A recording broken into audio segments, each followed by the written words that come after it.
Turagushuhuje cyane wowe ukomeje gukurikirana afrorecaps. Uyu ni umwanya tugiye kukugezaho ikiganiro. Iki kiganiro ugiye kujya ugikurikirana hano kuri afrorecaps. Iki kiganiro kandi kigiye kujya kibanda cyane cyane ku biganiro biba byatambutse ku ma YouTube channel agiye atandukanye hano mu Rwanda. Cyane cyane rero tugiye kujya twibanda ku biganiro bimwe na bimwe bizajya cyangwa se ubona ko byagira icyo bifasha sosiyete nyarwanda cyangwa se n'abandi bumva ururimi rw'ikinyarwanda. Iki kiganiro rero tuzajya tuvuga ibi biganiro mu ncamake ibyagiye bivugirwamo, gusa icy'ingenzi tuzajya twibanda cyane cyane ku bitekerezo muba mwagiye mutanga muri comment section cyangwa se aho batangira ibitekerezo. Urebye niko karusho k'iki kiganiro, nicyo tuzajya twibandaho cyane cyane kuko twasanze yuko ibitekerezo byanyu ari inyamibwa. So duhitamo rero kujya tubicishamo amaso ku buryo hatazajya habura bamwe byubaka. Ikiganiro cyacu rero turaza kuganira ku kiganiro umunyamakuru Umurungi Sabin usanzwe ukorera ikinyamakuru Isimbi TV aherutse kugirana na mugenzi w'umunyamakuru kazi Tija Kabendera. Mwaramumenye cyane, muramuzi kuri RBA. Baherutse kugirana ikiganiro rero kibanda ku ihohoterwa rikorerwa mu miryango, cyane ko iki kibazo kimaze iminsi kivugwa muri sosiyete nyarwanda cyangwa se bisakuza ahanini bishingiye ku nkuru imaze iminsi ivugwa y'umunyarwandakazi Sandra Teta uba mu gihugu cya Uganda, uherutse gukubitirwayo n'umugabo wiwe w'izo manizo cyangwa se umuririmbyi wabaga mu itsinda rya Good Life, aho yabanaga na mugenzi we uherutse kwitaba Imana Radio. Dukomeza ikiganiro cyacu rero dukomeza tureba ibyo umunyamakuru Sabin yaganiriye na Tija Kabendera. Uko twabibabwiye rero bagarutse cyane cyane ku ihohoterwa rikorerwa mu ngo. Umunyamakuru Sabin rero yatangiye abaza Tija Kabendera amubaza ingaruka zigera ku bana bitewe n'ihohoterwa ryo mu miryango. Umunyamakuru kazi Tija Kabendera yamusubije agira ati guta umwana utaragize uruhare mu ivuka ryiwe yagakwiye kubigwamo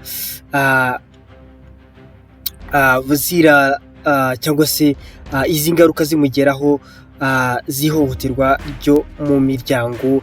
Urugero nko kuba umugore n'umugabo bakarwana mu maso y'umwana.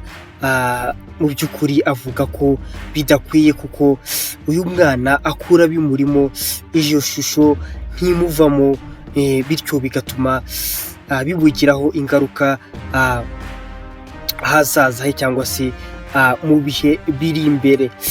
Barakomeza baraganira rero ku nkuru imaze iminsi cyane cyane bayigarutseho ivugwaho umunyarwandakazi nk'uko twabibabwiye Sandra amaze iminsi akubiswe n'umugabo we Wizo.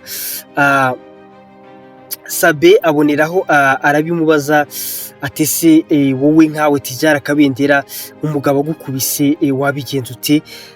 Tija Kabendera nawe rero adatinze mu rwenya rwinshi ati umugabo birumvikana pe yankubita, ashobora kunkubita rimwe akankubita kabiri, ariko ku nshuro ya gatatu ntago yambona cyangwa se nakwigendera.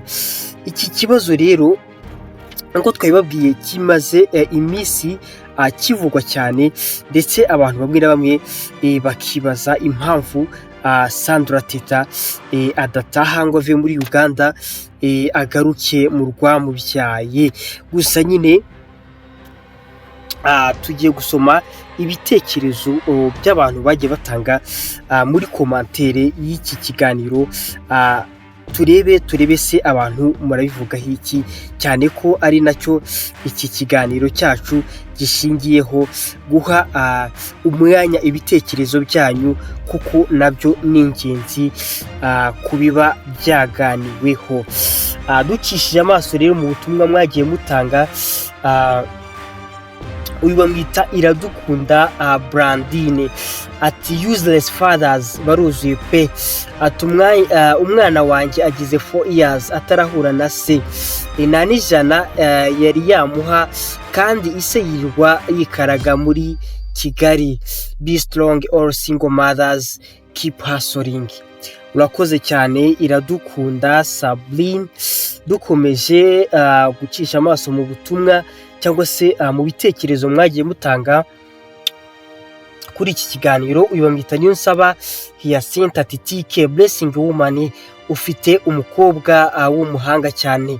TK komeza utanga inama, impanuro, impuguro, naho abagutuka bo ntaho twabashyira. Nizere ko n'inzererezi baveho. Uyu nguyu we yatangaga igitekerezo cyiwe. Dukomeje yo mwita Gisele B ati mana ari uwo nzi, noneho umugore we amwita Irimbi, ahora afungiranye. Urumva ko iki kibazo rwose gihari cyane muri sosiyete nyarwanda, kandi hakwiye kugira igikorwa kugira ngo iri hohoterwa rigabanuke cyangwa se ribe ryavaho burundu. Bamwita Ngabo Joel ati nkunda uruhare ugira muri community nyarwanda, bless you sister TK. Urakoze cyane Ngabo Joel. Dukomeje rero n'ibitekerezo mwagiye mutanga. Bamwita Pierre Claveri Nduwimana ati iyo migani y'ikinyarwanda n'iy'ikirundi ikwiye kuvaho. Ivyo uvuga katurebe neza, ivyo kuvuga ko ngira ngo ni Kirundi yanditse ati ivyo kuvuga ko ngo niko zubakwa, ivyo ni amakosa. Umugore arakenewe kubaha neza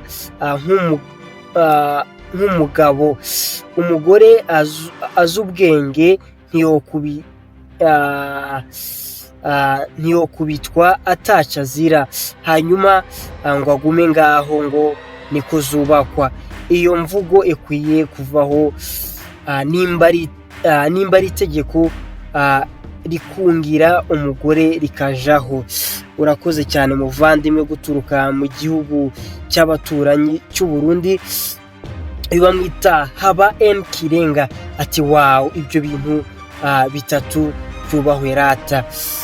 Urakoze cyane Haba, nubwo utasobanuye neza ibyo bintu bitatu ibyari byo. Bamwita Zawadi Ingabire ati TK ndakwemera sana, umvugiye akantu ko nta mugabo wagukubita birenze rimwe.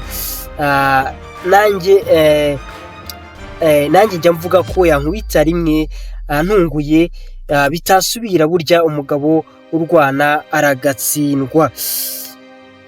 Dukomeze n'ubu butumwa rero mwagiye mwandika, ni bwinshi ariko turajya tugenda duhitamo ubw'ingenzi. Bamwita Agatako Official ati umuntu akorerwa ihohoterwa Rubozo, avuze y'icya Rubozo, ngira ngo abaturanyi ntibamenye rwose, nkanswe uwo tubona mu mafoto. Sabe yibuke umwana w'umukozi wo mu rugo watotejwe Kacyiru imbere y'ikigo cya polisi, akamara imyaka 7 akubitwa kebo buri munsi, bikaza kumenyekana yaratonyaguritse umugongo wose. Hanze aha hari ubugome bukabije butavugwa. Uyu nguyu bamwita Ngabo Joel ati humura dear sister TK, ntabwo wakubitwa dore na Nunu yakuze kandi ufite soldiers. The Nunu's big brothers batuma sinzi ubutumwa bwe. Muvandimwe Ngabo Joel, ntabwo mbashe gusoma ubutumwa bwawe neza. Bamwita Blaine Ange ati mama Tijara, ndakwikundira ibyo uvuga n'ukuri, nanjye niko katurebe neza ati nanjye niko byangenda, nta mpamvu, ngira ngo ashaka kuvuga ati niko byagenda, nta mpamvu yo kwihambira, n'umukobwa mwiza uzi ubwenge, Imana ikongerere mama Tike, wareze neza, Imana ikube hafi. Ngira ngo uyu yavugaga ku mwana wa Tike bari kumwe muri iki kiganiro. Uyu bamwita niyo nkuru Consolate ati mwese hamwe ndabakunda cyane, mwubahwe, uwo mwana azovamo icyamamare ikomeye cyane. Urakoze cyane. Ngira ngo nawe yavugaga ku mwana wa Tijara Kabendera. Uyu bamwita Farina ndayiragije ati Tijara ala aguhezagire mwiza, ndagukunda cyane. Urakoze cyane. Ngira ngo n'umuvandimwe kuva mu Burundi. Uyu bamwita katurebe neza ubutumwa mwagiye mutanga ahangaha. Uyu bamwita Onesphore Tuyiringiye ati abagabo ntabwo turi abantu. Urakoze cyane Onesphore. Uyu bamwita Irakoze Eveline ati uyu mwana numva ndamukunze, hari ibi. Urakoze, ubutumwa bwawe nawe ntabwo tubashije basha kubusoma neza. Ngira ngo ubutumwa reka tubusoreze ahangaha kuko mwanditse muri benshi cyane. Gusa ikigaragara cyo iki kibazo kirahari kandi turagira ngo hagire icyakorwa. Niba hari abagabo muri society bameze uku, bagakwiye kwisubiraho kuko ubu si ubumuntu rwose. Reka dusoreze ahangaha rero, ngira ngo ibitekerezo bimwe na bimwe twabisomye. Ikiganiro nk'iki ngiki nakagaruka, tuzadukomeza tugende tubakeshirizamo amaso ku butumwa mwagiye mwandika. Nge mwumvaga ni Hervé, iyi ni afrorecaps. Murakoze cyane, turabakunda. Bye, ciao ciao.